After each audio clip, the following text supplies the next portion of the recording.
Hi friends, నేను మీ త్రివేణి ఆంధ్ర రుచుల్లో ఈరోజు నేను మీకు మినప సున్నుండలను అయితే చూపించబోతున్నాను.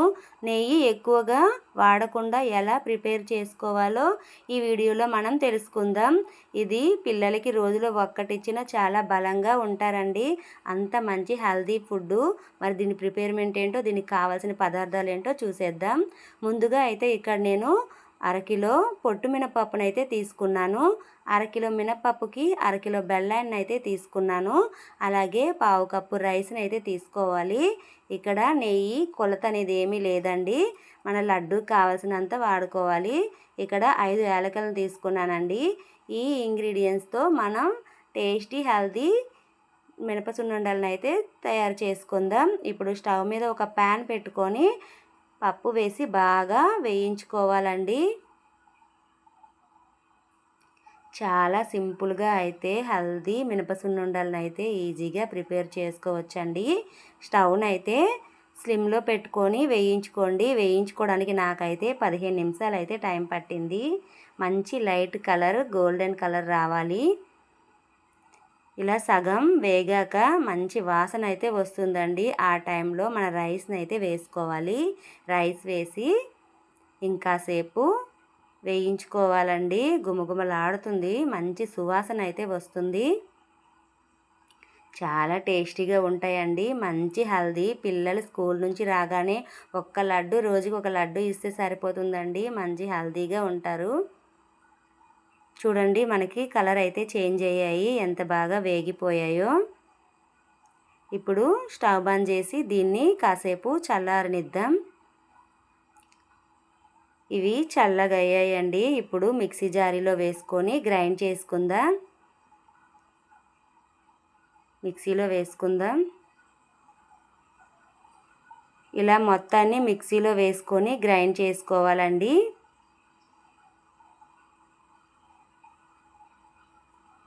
గ్రైండ్ చేసుకుందాం.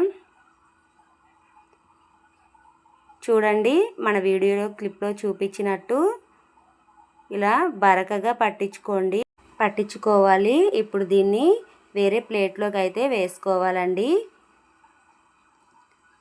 ఇలా వేరే ప్లేట్లోకి వేసుకోండి. మొత్తం వేసుకోకూడదు. మిక్సీ జారీలో కొద్దిగా పిండిని అయితే ఉంచుకుందాం, ఎందుకంటే బెల్లాన్ని వేసి పొడి చేసుకోవాలి కాబట్టి. ఇలా కొద్దిగా మిక్సీ జారీలో ఉంచుకోండి. నేను ఇక్కడైతే తీగ బెల్లాన్ని అయితే తీసుకున్నానండి. ఈ తీగ బెల్లం వల్ల మనకి నెయ్యి అనేది తక్కువ పడుతుంది, టేస్ట్ అనేది ఎక్కువ వస్తుంది. ఇలా ఒకసారి మీరు కూడా ట్రై చేయండి. బెల్లం వేసినాక గ్రైండ్ చేసుకుందాం. చూడండి, మనకి ఎంత బాగా వచ్చిందో, పాకం పట్టినట్టు వచ్చిందండి. మూత తీయగానే మంచి వాసన అయితే వచ్చింది. చూసారు కదా ఎంత బాగా. ఇప్పుడు దీనికి పిండిలో వేసుకుందాం. దీన్ని బెల్లాన్ని మొత్తాన్ని తీసి మనం గ్రైండ్ చేసుకున్న పిండిలో వేసుకోవాలి. ఇలా మొత్తాన్ని వేసి మంచిగా చపాతీ పిండిలాగా కలిపి పెట్టుకోవాలండి. చూసారు కదా, బెల్లం అయితే మంచి వాసన అయితే వస్తుందండి ఇలా కలుపుతున్నప్పుడు. ఇప్పుడు దీన్ని ఇలా చపాతీ పిండిలాగా కలిపాక మన నెయ్యిని అయితే వేడి చేసుకొని, వేడి నెయ్యిని మొత్తం ఒకేసారి వేయకుండా కొంచెం కొంచెం వేస్తూ కలుపుకోవాలండి. వేడి నెయ్యితో కలపాలండి. ఇది మిగతా లడ్డులా కాదు, ఇలా బలంతో కలుపుకొని బలంతో ఉండలు చుట్టుకోవాలండి. నెయ్యిని కొంచెం కొంచెం వేసుకుంటూ ఉండాలి, ఒకేసారి వేసుకోకండి.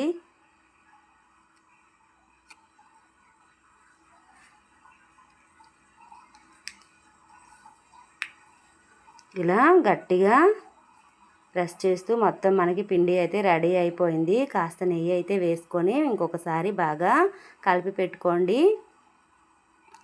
ఇలా బాగా కలిపాక మనకి ఏ సైజులో కావాలంటే ఆ సైజులో లడ్లను అయితే రెడీ చేసుకోవచ్చు.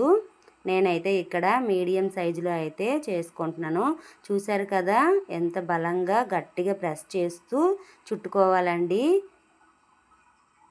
ఇలా బలంతో అదుముతూ చుట్టుకోవాలి. మనం ఇలా అదుముతూ ఉంటే నెయ్యి అనేది మనకి సున్నుండ నుంచి పైనకు వస్తూ ఉంటుంది. చూసారు కదా, ఇలానే అన్ని మినప సున్నుండల్ని చుట్టుకోవాలండి.